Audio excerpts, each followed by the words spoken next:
An adjective is a word that describes or modifies a noun or pronoun, providing more information about its quality, quantity, or state. It is a part of speech that adds details and depth to the description of a person, place, thing, or idea.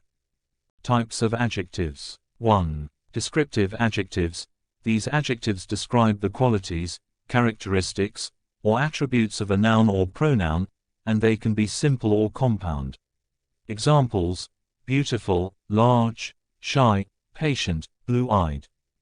2. Quantitative adjectives. These adjectives describe the quantity or amount of a noun or pronoun and can be used to indicate how much or how many of them there are. Examples: several, many, few, some, a lot.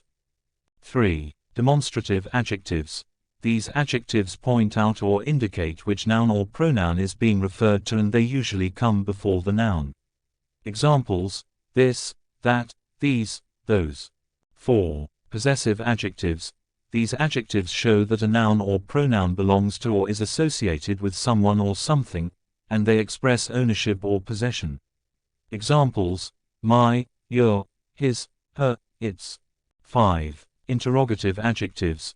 These adjectives are used to ask questions about a noun or pronoun, and they always come before the noun. Examples: what, which, whose. 6. Indefinite adjectives. These adjectives refer to nouns or pronouns in a non-specific way, and they don't have a definite article.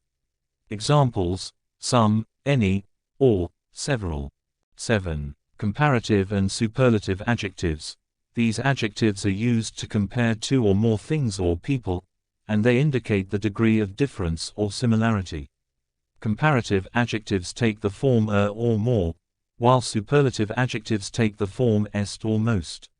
Examples: taller, more beautiful, happiest, most intelligent.